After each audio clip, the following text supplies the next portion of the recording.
네, 여러분 마지막 시간 저 프랑스 경찰부터 보도록 하겠습니다. 자, 프랑스 경찰을 보면 먼저 프랑스 혁명 이전 이 프랑스는 우리가 4.19 혁명하고 그다음에 6월 항쟁 이것을 우리의 자랑으로 대한민국의 자랑으로 생각하는 겁니다. 대한민국 국민들이 국민의 힘으로 이 나쁜 권력자들을 몰아낸 4.19 혁명, 그 다음에 6월 항쟁, 이걸 굉장히 우리의 자랑으로 삼듯이 얘네는 프랑스 혁명이죠. 프랑스 혁명은 뭐 전 세계적으로 엄청난 영향을 미쳤던 그 프랑스 혁명. 그 프랑스 혁명 이전을 앙셴 레짐이라고 하죠. 앙셴이 에인션트, 그러니까 그 이전, 옛날에 뭐 그런 겁니다. 그래서 프랑스 혁명 이전을 앙셴 레짐이라고 하죠. 그래서 프랑스 혁명 이전부터 이 프랑스가 독일처럼 국가경찰의 전통이죠. 옛날부터 국가경찰의 전통이 나옵니다. 그래서 자, 프레보라고 하는 제도가 있었대요. 이 프레보라고 하는 제도는 우리나라의 포도청하고 비슷한 거라고 생각하시면 됩니다. 우리나라의 포도청처럼 프레보라는 제도가 자 11세기 국왕 친위 순찰대인 프레보가 등장해서 경찰권 재판권을 행사함으로써 프랑스 경찰의 효시로서 우리가 그냥 포도청 이렇게 들먹이듯이 얘네는 프레보가 우리 경찰의 효시다 이런 식으로 그냥 얘기하고 있는 것이 이 프레보입니다. 자, 두 번째 군인 경찰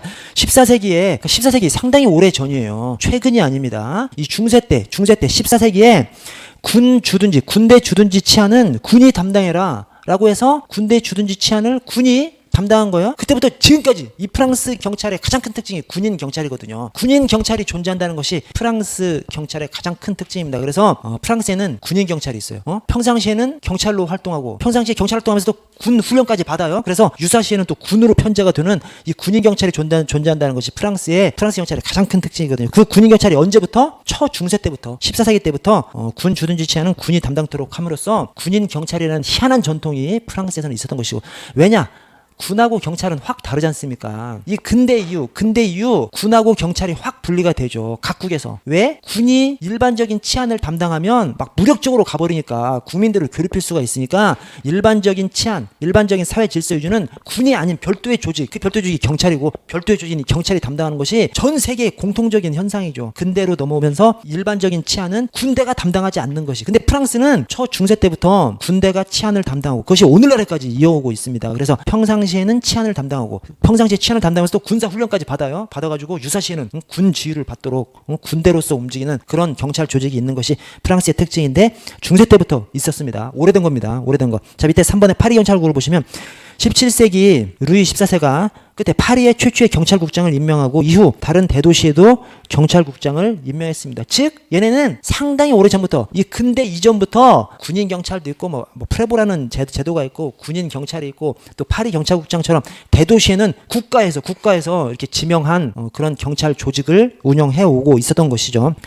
자, 프랑스 대혁명기를 보시면 지방 경찰 체제. 프랑스 국민들이 혁명을 일으킨 거 아니에요? 혁명을 일으킨 다음에 이런 권력 조직은 또 역시 좀 쪼개죠. 그래서 혁명 정부에서 대도시 경찰국을 폐지하고 지방 자치단체장 소속의 지방 경찰 체제를 수립합니다. 그러다가 나폴레옹이 집권한 다음에 또 강력한 국가경찰을 만드는 거죠. 그러니까 독일이나 프랑스는 국가경찰의 전통이 있기 때문에 쪼개면 또 합치고 막 이렇게 이제 되는 겁니다. 그래서 나폴레옹 집권 후 국가경찰 체제로 전환하고 드디어 파리 경찰청을 창설합니다. 나폴레옹이 파리 경찰청 창설한 거예요. 뭘로? 국가경찰로. 그래서 우리 이제 수도 경찰이 있는 영국의 수도 경찰청, 일본의 동경경시청, 이 프랑스의 파리 경찰청 전부 다 국가 경찰로 출발합니다. 국가경찰 출발해. 근데 나머지 두 개는 이제 자치경찰로 바뀌어버렸어. 프랑스 파리 경찰청만 지금도 국가 경찰입니다. 그래서 이제 프랑스가 저 집권형인 것이고요.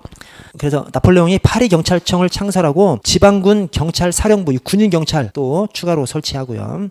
자, 근데 19세기 이후로 이제 넘어오면 자, 19세기는 뭐 그렇고요. 20세기를 보시면 1941년에 인구 10,000명 이상 도시에는 모두 국가 경찰화 해버렸습니다. 1996년에는 2만 명 이상 도시로 개정되고요. 그래서 오늘날은 이제 2만 명 이상인 것이죠. 1941년에는 10,000명 이상 도시는 모두 국가경찰화 했는데 1996년부터 그걸 조금 줄여서 2만 명 이상 도시는 국가경찰화 이렇게 했습니다. 이제 좀 뒤에 또 나옵니다. 자, 68년도에 이번에 68년도에 파리 경찰청을 국립경찰청 산하로 통합해서 국가경찰 체제를 확립하고요. 자, 아래 프랑스 경찰 조직 및 제도, 오늘날의 이제 조직 제도를 보시면 자, 1번에 중앙 집권적 국가경찰 제도를 기반으로 하면서 자치경찰을 제한적으로 가미합니다. 그러면 국가경찰도 있고 자치경찰도 있고 그러면 절충형 체제라고 해야 되는 거 아니야? 근데 프랑스를 우리가 집권형이라고 하거든요. 왜냐? 뒤에서 보면 아시겠습니다만 자치경찰 자치경찰은 아주 미미해요. 자치경찰은 아주 미미하고 역할도 아주 그냥 이 주변적인 부수적인 역할만 하고 주도적인 역할을 전혀 하지 않습니다. 굉장히 미미하면서 부수적인 역할만 하기 때문에 그래서 이 자치경찰이 없는 거나 똑같아요. 그래서 프랑스 경찰을 집권형이라고 이렇게 하는 것이고요. 자, 이번에 경찰청장에 민간인을 임명하고 경찰청장은 내무장관의 직접적인 지휘를 받도록 해놨습니다. 이게 무슨 말이냐면 경찰청에 민간인을 임명한다는 것이 이게 꼭 이 민간 출신만 경찰청장이 될 수 있다는 말이 아니라 경찰 공무원도 당연히 경찰청장이 될 수 있죠. 그래서 민간인이 될 수도 있고 경찰청장이 될 수도 있는데 그 경찰청장이 되면 계급이 없는 것이죠. 일반직 공무원이 되는 것이죠. 오케이? 우리 하여튼 저 경찰청장을 계급으로 똑같은 경찰 공무원으로 운영할 수도 있고 그렇지 않고 그냥 일반 공무원으로 운영할 수도 있지 않습니까? 근데 여기는 일반 공무원으로 운영합니다. 그래서 3번을 보시면 강력한 국가경찰제를 시행하고 있어요. 아주 강력한 국가경찰제를 시행하고 있는데 경찰청장과 경찰청 국장들을 경찰 공무원이 아닌 일반 공무원으로 임용하고 있습니다. 그래서 국장이 되면 또 경찰청장이 되면 이제 경찰 공무원 신분이 아닌 것이죠. 일반 공무원 신분으로 경찰청 국장, 경찰청장을 하는 것이죠. 그래서 이 경찰청장과 경찰청 국장을 일반 공무원으로 함으로써 경찰 국가의 성격을 좀 완화시킨 것이죠. 얘가 완전한 집권적인 경찰 체제를 운영하고 있는데 그 상층부를 일반 공무원 등급을 부여함으로써 경찰 공무원 계급을 부여하지 않고 일반 공무원 등급을 부여함으로써 문민화한 거죠. 문민화. 자, 4번에 행정경찰과 사법경찰을 엄격하게 구분합니다. 왜 그래? 프랑스가 삼권 분립의 나라잖아. 그래서 사법경찰하고 기타 행정경찰을 엄격하게 구분하고 상호간 인사교류도 안 된다고 하고요. 자, 5번에 경찰 임무에 위생, 출입국 관리, 대통령 경호 업무가 포함되고 정보경찰의 역할이 엄청 크죠. 왜 그래? 저 앞에 경찰 개념 이런 거 할 때 고등경찰 있지 않습니까? 고등경찰의 뿌리가 어디야? 프랑스라고 이렇게 얘기하지 않습니까? 고등경찰의 기원이 프랑스입니다. 그래서 이 프랑스는 2차 세계대전 때 아작났었지만 패전국은 아니잖아요. 독일은 패전국이기 때문에 아래 싹을 다 그냥 갈기갈기 찢어버린 것이고 연합국에서 경찰도 찢어버리고 정보경찰도 그냥 완전히 다 그냥 축소시켜가지고 범죄 수사 역할만 하도록 해놓고 대신 프랑스는 전승국이기 때문에 프랑스는 아주 옛날부터 프랑스 옆에 독일, 밑으로 이탈리아, 왼쪽으로 영국 그 사이에서 나라를 유지하기가 굉장히 각고의 노력으로 나라를 유지했기 때문에 이렇게 정보 그런 기능이 굉장히 발전한 것이죠. 그것이 2차 세계대전 이후에도 그대로 그냥 이어져 온 것이죠. 왜냐? 패전국이 아니기 때문에. 그래서 정보경찰의 역할이 굉장히 큽니다. 프랑스랑 비슷한 것이 독일이잖아요. 독일, 프랑스가 엄청 비슷한데 독일은 정보경찰의 역할이 가장 작은 나라고. 왜? 2차 세계대전을 일으킨 원흉이기 때문에 정보경찰의 역할이 가장 약하고 프랑스는 전승국이기 때문에 정보경찰의 역할이 아직도 굉장히 큽니다. 저 고등경찰의 효시가 프랑스고. 자, 다음 페이지 보시면 국가경찰이 있고 자치경찰이 있습니다. 맨 위에 국가경찰이 있고 눈 뜨고 기지개 한번 켜세요. 기지개. 아니 저기 밑에는 추워요? 여기랑 뭐 차이도 안 나는데 막 엄청 두껍게들 입고 계신 거. 저 반팔 입고 계신 분들도 계시네. 저 기지개도 좀 켜시고 졸리면 일어서서 뒤로 좀 나가세요. 여러분 수험생은 좀 뻔뻔해지셔야 돼요. 막 졸리는데 옆에 사람 미안해서 막 가만히 있고 막 그러지 않습니까? 그럼 졸려서 그 시간 그냥 날려버려요. 그래서 막 졸리면 팔을 들어서 막 기지개도 켜시고 뒤로 걸어서 나가시고 막 아니면 벌떡 일어났다가 앉고 쪽팔려서 잠이 확 깨지. 그죠? 그렇게 해서 좀 잠을 깨셔서 좀 그렇게 하세요. 여러분. 자, 여러분 거기를 보시면 국가경찰이고 자치경찰이 있어요. 여기를 딱 보시면 프랑스를 왜 집권형이라고 하는지 바로 알 수 있습니다. 왜 그래? 얘네가 원래 국가경찰의 전통이 있고, 자 보시면 국가경찰 안에 국립경찰이 있고 군경찰이 있어요. 이 군경찰이 군인 경찰입니다. 자, 그런데 국립경찰청에서 인구 2만 명 이상의 이 커뮤니티, 저 프랑스어로 하니까 이제 꼬민이 되는 것이고, 이 자치단체를 꼬민이라고 합니다. 꼬민. 자, 꼬민에서 도지사 관장 아래 하여튼 이 국립경찰을 배치합니다. 오케이? 인구 2만 명 이상 국립경찰을 배치하고 이 국립경찰청이 총 지휘합니다. 인구 2만 명 이상.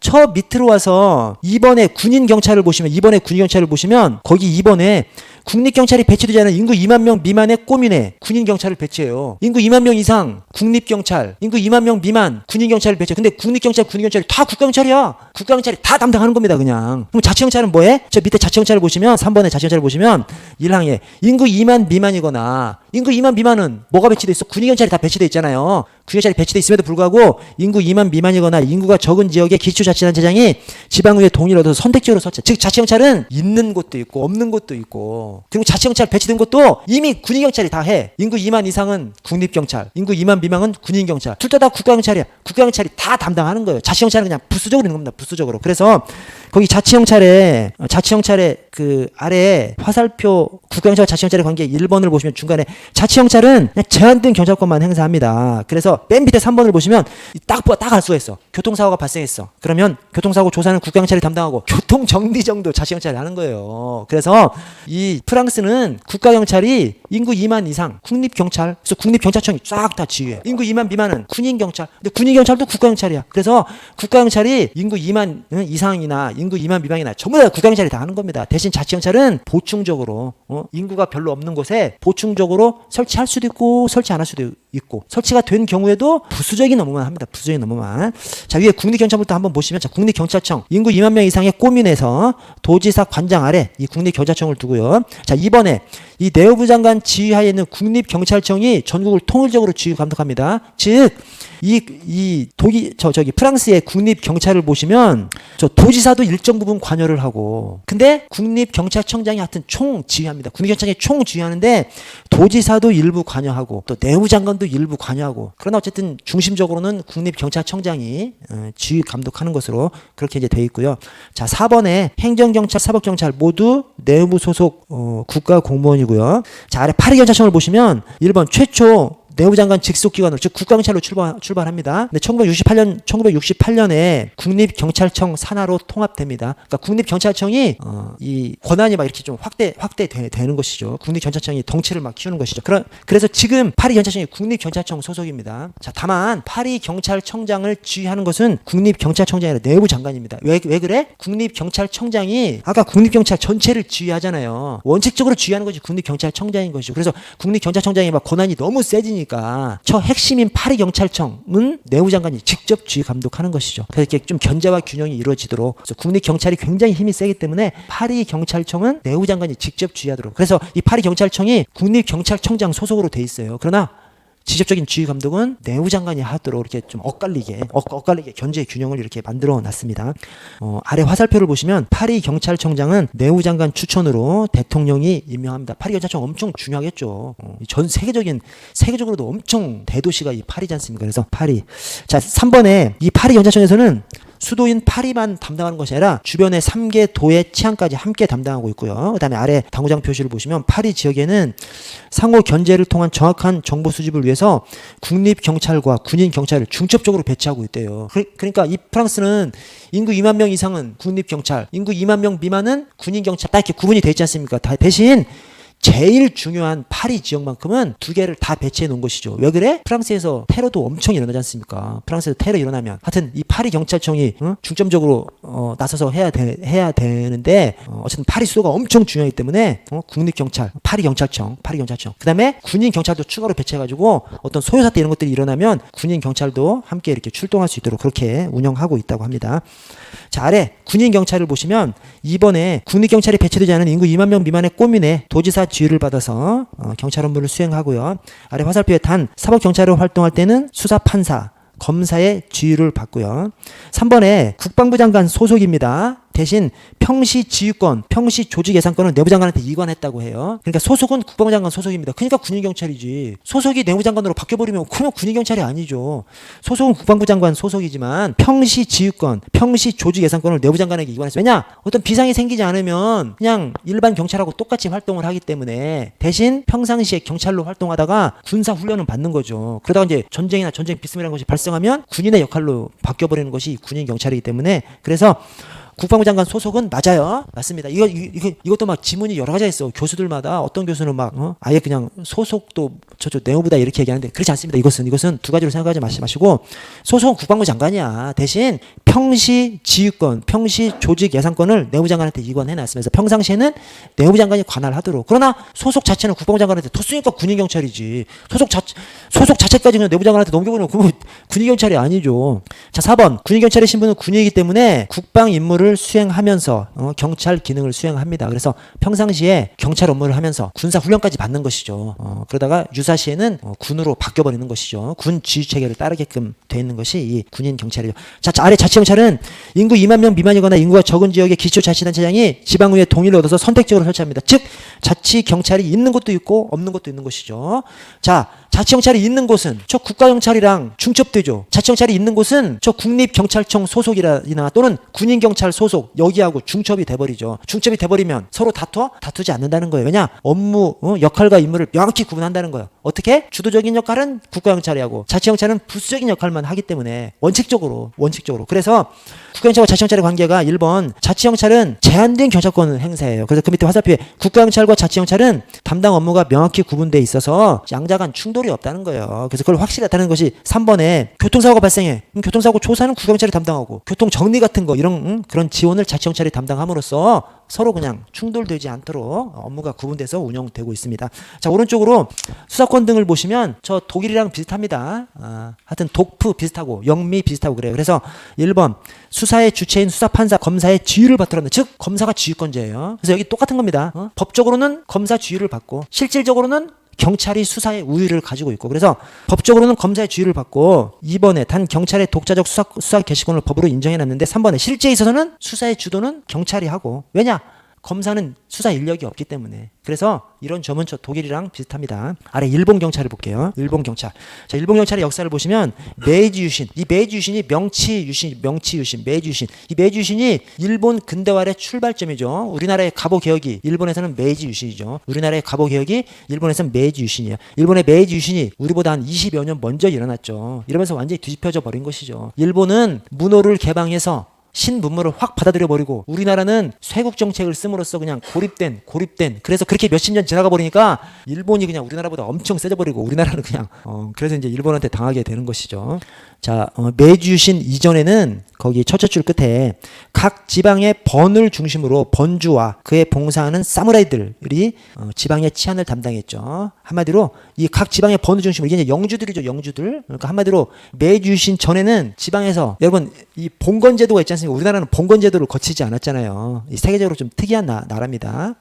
그래서 하여튼 역사학자들이 그런 얘기해요. 우리나라는 봉건 뭐 봉건적 이런 표현을 하지만 정작 우리나라는 봉건 시대를 거치지 않았어요. 그러나 서양하고 이 일본은 봉건 시대를 거치죠. 지방의 영주들이 강력한 권한을 가지고 있는 그런 시대를 거쳐서 그런 시대에는 영주들이 자치 경찰을 운영한 것이죠. 자치 경찰. 영주들이 알아서. 그래서 각 지방의 번을 중심으로 치안을 담당했고요. 자, 메이지 유신으로 근대화가 되면서 근대 경찰이 출발하죠. 그래서 근대 경찰의 출발점을 기본적으로 동경경시청 창설을 근대 경찰의 출발점이라고 합니다. 대신 조금 주의해야 될 것이 그냥 근대 경찰이라는 타이틀을 동경경시청에만 붙이지 않습니다. 얘네가. 왜냐?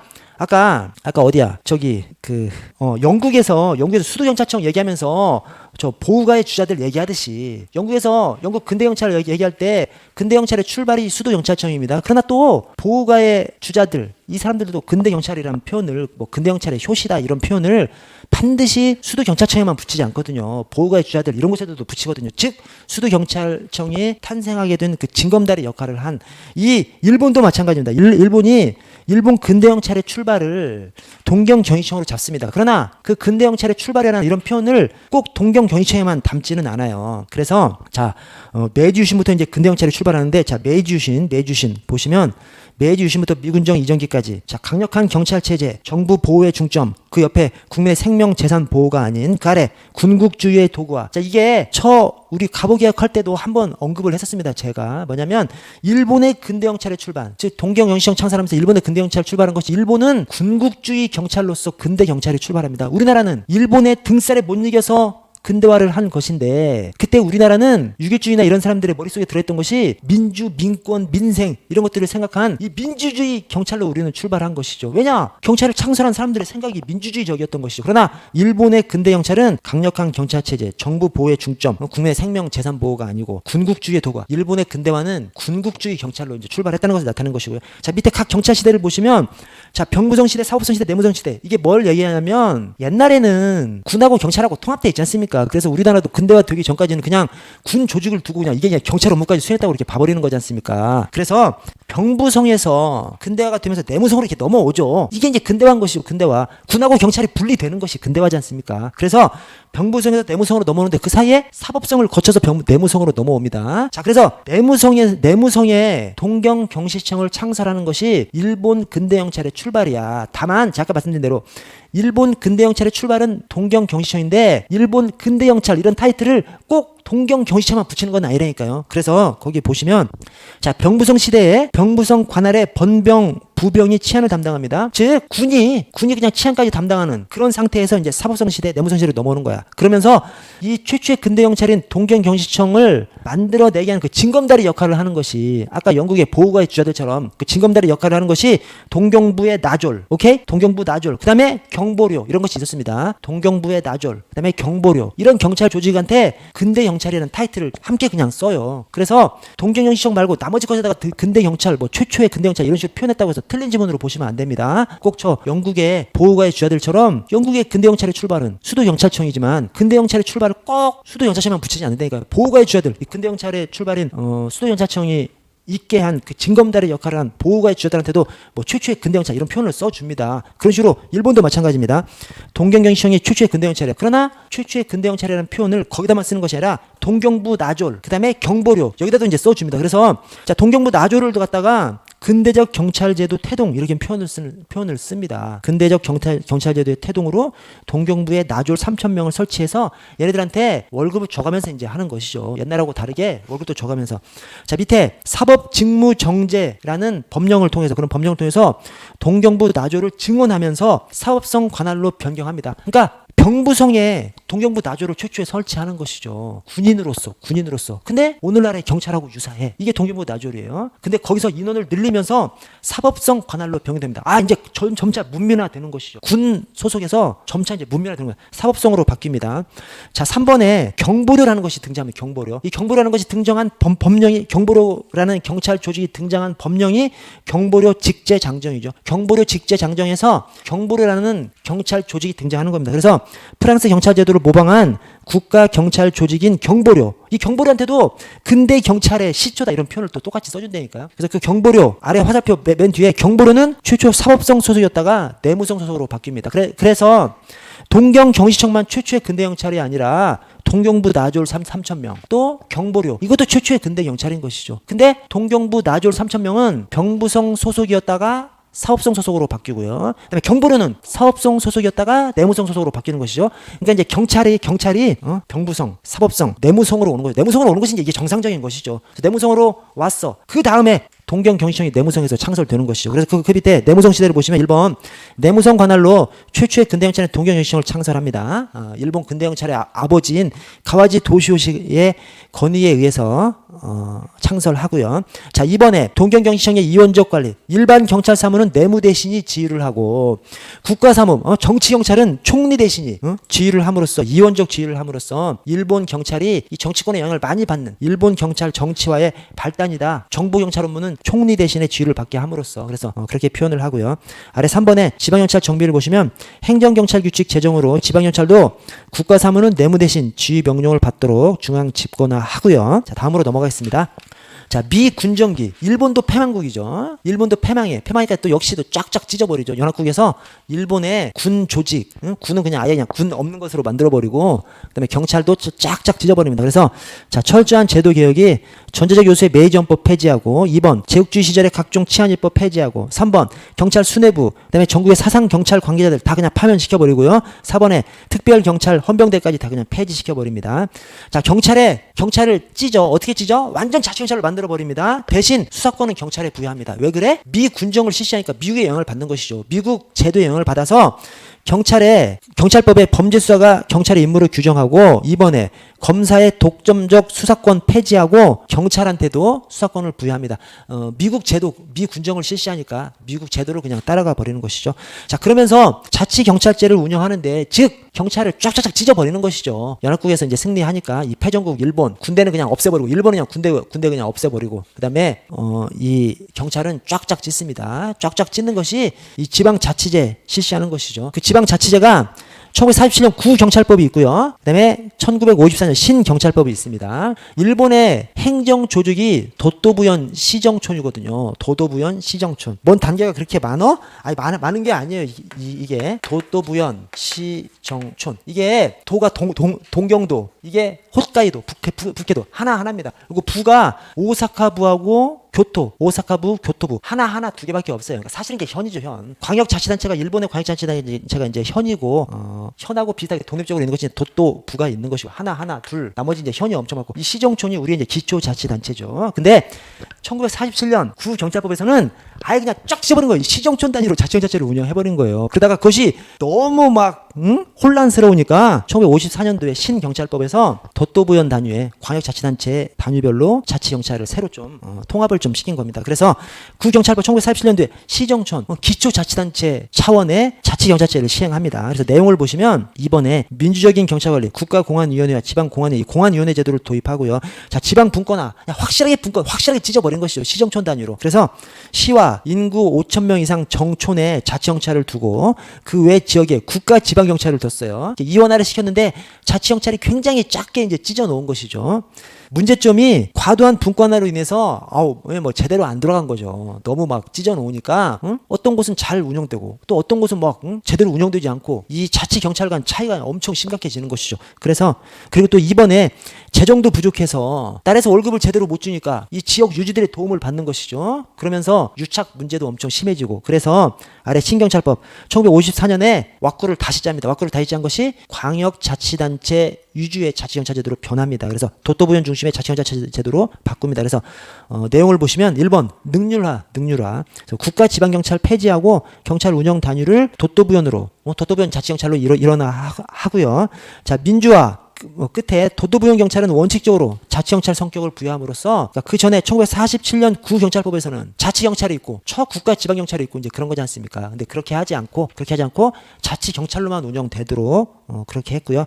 자, 3번 정치적 중립성 공안위원회 제도는 그대로 유지함으로써 이 정치적 중립성을 공안위원회에서 챙기도록 그렇게 했고요.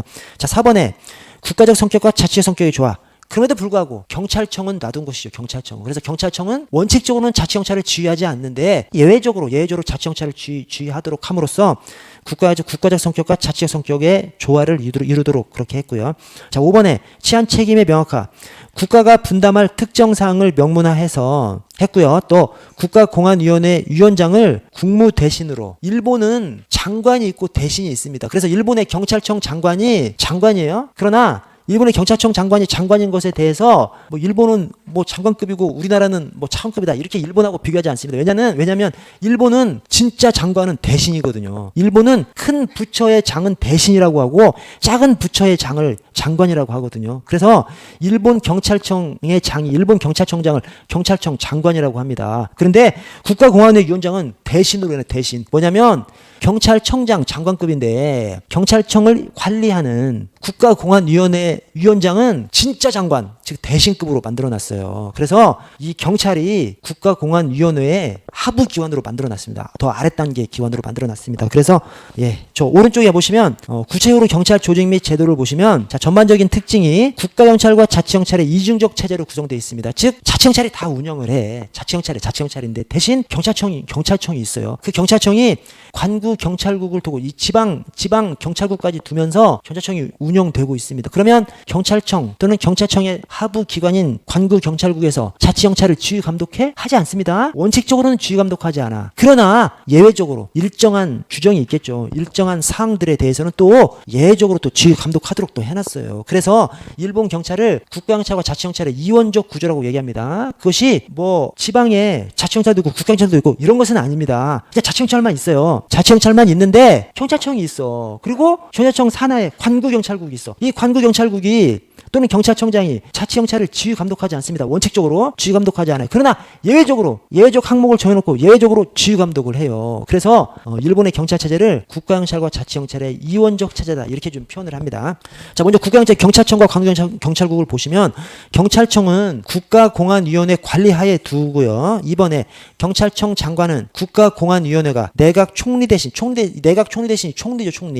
승인을 얻어서 국가공안위원회에서 임면합니다. 그러니까 국가공안위원회가 국가공안위원회 위원장은 대신급이에요. 경찰청의 장은 경찰청 장관이고, 그래서 장관은 그냥 작은 부처의 장이 장관이고 대신이 진짜 장관이에요. 총리도 총리 대신입니다. 그래서 총리와 버금가는 장관들이 대신이죠, 대신. 근데 국가공안위원장은 대신급이고 경찰청장은 경찰청 장관이고, 그러니까 국가공안위원회 위원장이 훨씬 높은 거죠. 훨씬 높으면서 경찰청 장관을 국가공안위원회가 임면해요, 임면해. 그러니까 국가공안위원회가 훨씬 높은 거죠. 3번에 경찰청 장관은 예외적으로 이 도토부현 경찰을 지휘 감독합니다. 원칙적으로 상시 지휘 감독하지는 않고 예외적으로 항목을 정해놓고 예외적 항목 하에 이 도토부현 경찰을 지휘 감독합니다. 이것 때문에 일본 경찰 체제를 국가경찰과 자치경찰의 이원적 구조라고 그렇게 얘기하고요. 그래서 일본의 경찰청이 우리 경찰청하고 좀 비슷한데 좀 다르죠. 우리 경찰청은 상시 지방 경찰을 지휘 감독하죠. 그러나 일본의 경찰청은 원칙적으로는 지휘 감독하지 않는데 일부 항목을 또는 일부 상황을 정해놓고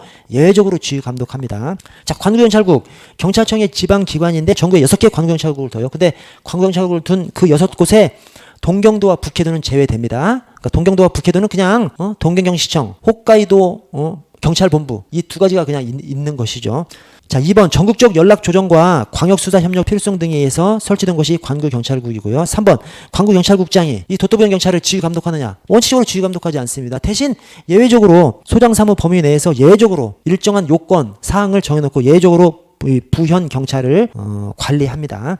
자, 아래 도토부현을 보시면, 자, 동경도는 경시청이고요. 그 다음에 홋카이도하고 나머지 부현, 여기는 이제 경찰본부입니다.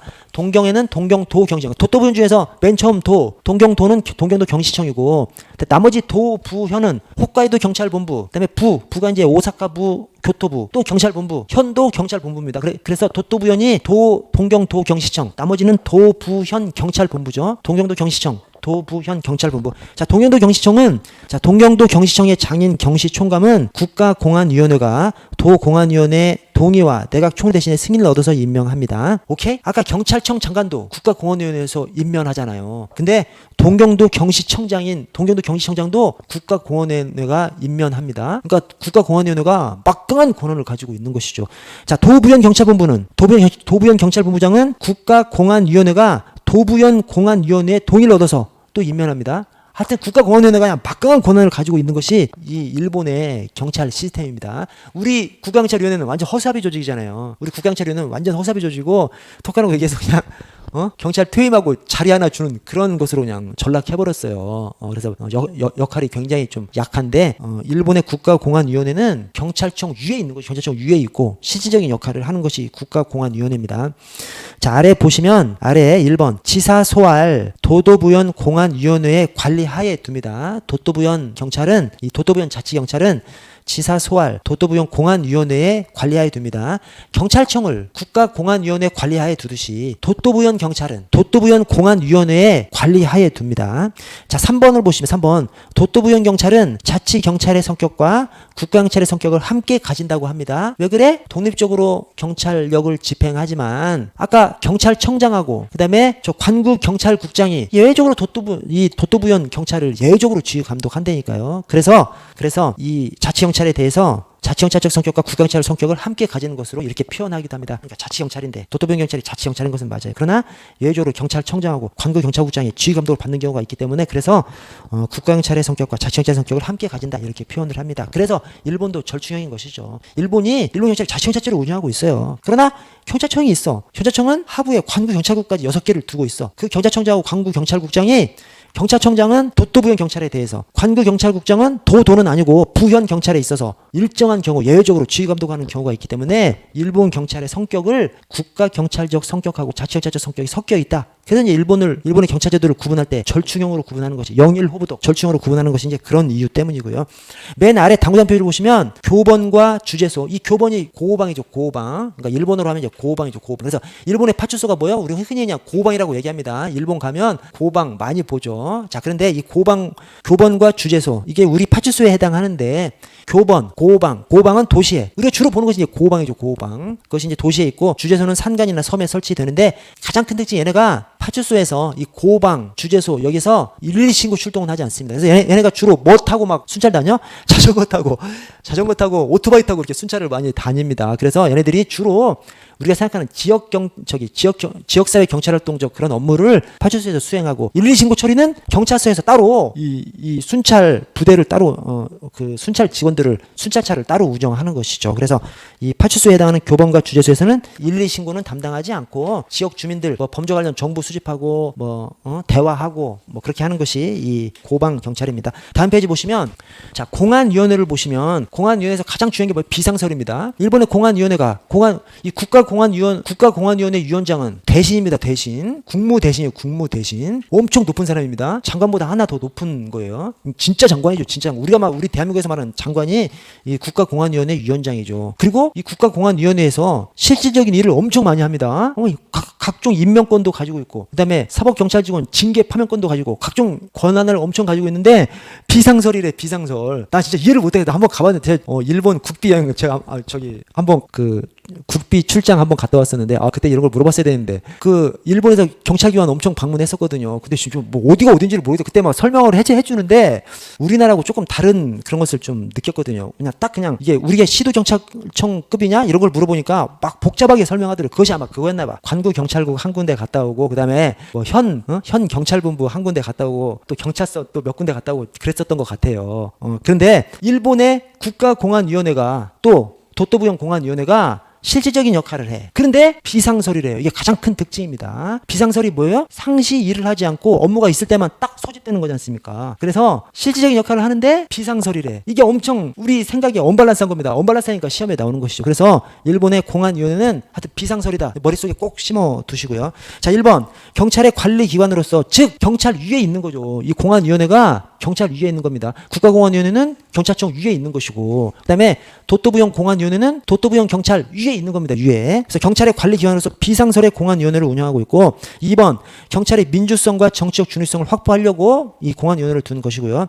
자, 아래 국가공안위원회와 도토부현 공안위원회를 보시면 자, 국가공안위원회는 총리 대신 소활입니다. 이 소활이라는 표현이 소속만 둔 겁니다. 우리 시도경찰청이 시도에 시도경찰청을 두잖아요. 그렇죠? 우리 시도경찰청을 국자법에서 시도에 시도경찰청을 둬요. 국자법 개정되기 전에 경찰법에서는 시도지사 소속으로 시도경찰청을 둬. 똑같은 말입니다. 옛날에는 시도지사 소속으로 시도경찰청을 두고 지금은 시도에 시도경찰청을 둔다고 이렇게 되어 있습니다. 소속이 시도경찰청 소속이 시도에 시도. 그러나 우리 경찰 운영할 때 시도 그냥 소속만 그렇게 돼 있지 전혀 타치받지 않거든요. 똑같습니다. 여기도 내각 총리 대신 소활이라는 뜻이 소속만 두고 대신 업무를 하면서 주의감독 받는 것은 전혀 아닙니다. 이게 소속만 두는 겁니다. 그래서 국가공안위원회 내각 총리 대신 소활로 두고요. 합의제 행정관청이고요. 위원장은 대신입니다. 대신. 그 뒤에 위원장은 회의를 주재할 뿐 표결권이 없어요. 대신 가부 동수일 경우에는 결정권, 즉 가부 동수일 때는 투표권이 있는 것이죠. 왜 그래? 위원이 딱 5명이야. 밑에 위원은 내각 총리 대신이 의회 동의를 얻어서 임명하는데 5명이고요. 임기가 5년이고 매년 한 명씩 교체합니다. 5명이고 5년이니까 매년 한 명씩 더 교체하면 딱 아다리가 딱 맞아요. 그래서 5명입니다. 위원장 합해서 5명이에요. 위원장 빼고 5명이에요. 위원장 빼고 5명입니다. 위원장 빼고 5명이니까 투표하면 3대2가 될 수 있죠. 오케이? 근데 한 명이 기권해. 그럼 2대2가 될 수 있죠. 그때는 위원장이 결정권을 가지는 것입니다.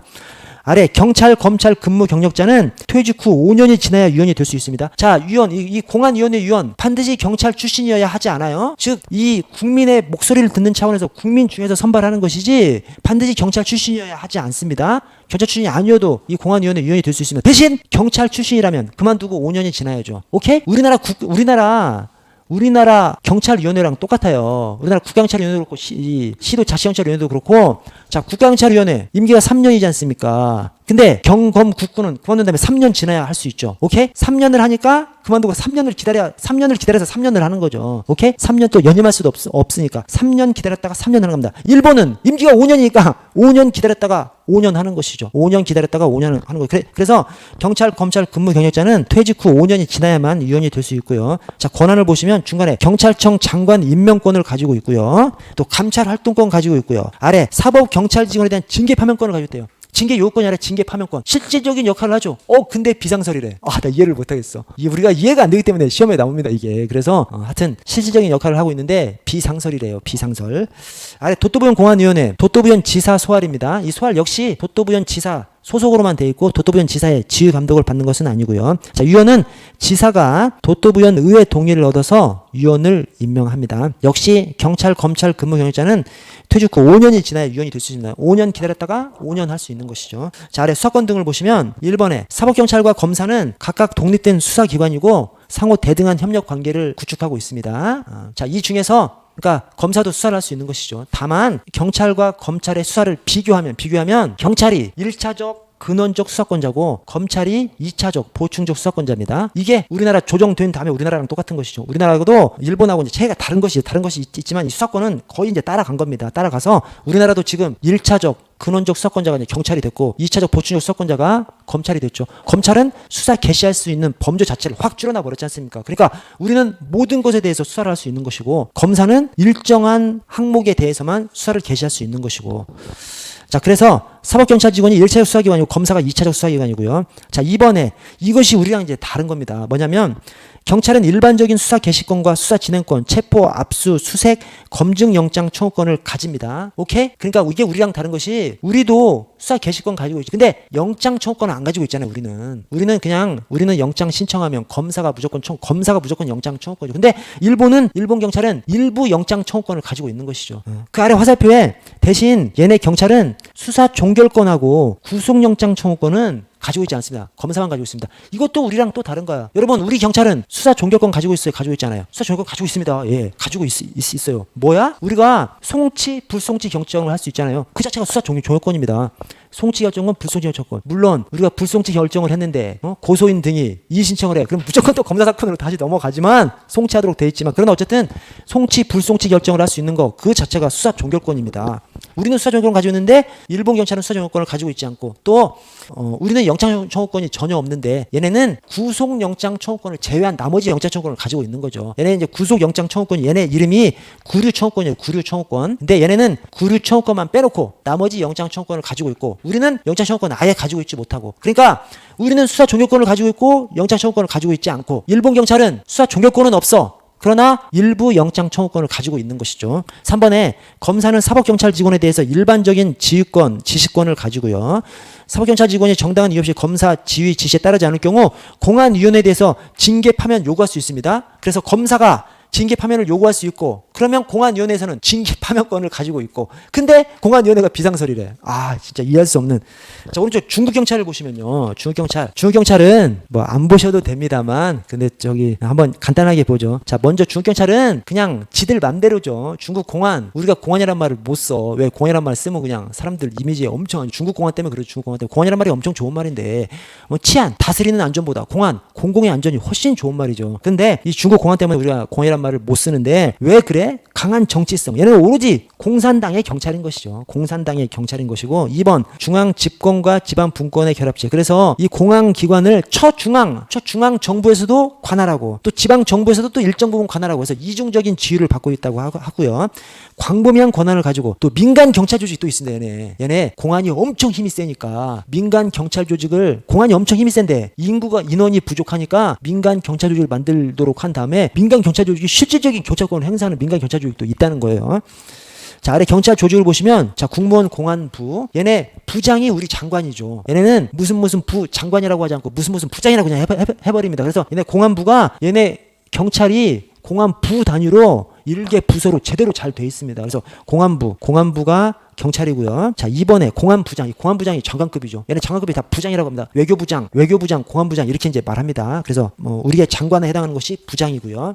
자, 지방경찰을 보시면 성, 현 이렇게 있죠. 성이 엄청 큰 거고 성이 꼭 미국의 주 같은 것이고 그 밑에 현이 있는데 얘네 나라 땅덩이가 엄청 커서 성공안청. 그다음에 이제 시는 그냥 시가 아니라 직할시를 얘기하는 것이죠. 뭐 상하이시, 펜진시, 충칭시 이렇게 엄청 큰 것들만 직할시만 얘기하는 겁니다. 그래서 성공안청, 시공안국 이렇게 큰 데가 있고 거기에 성공안청, 그다음에 직할시 공안국을 두고요. 그다음에 현공안국이 있는데 이것도 이제 학자들마다 조금 다 뭐 현공안국이 우리 경찰서에 해당한다 이런 표현도 있는데 대부분은 현도 너무 커. 그래서 현 공안국 밑에 공안분국이 우리의 경찰서와 같은 조직이라고 이렇게 얘기합니다. 왜냐면 얘네 성이 우리나라만 한 거죠. 그러니까 그 밑에 현이 시도만 한 것이고, 그래서 현 공안국이 우리 시도청만 하고, 거기 공안분국이 우리 경찰서와 가장 유사한 조직이 되는 것이죠.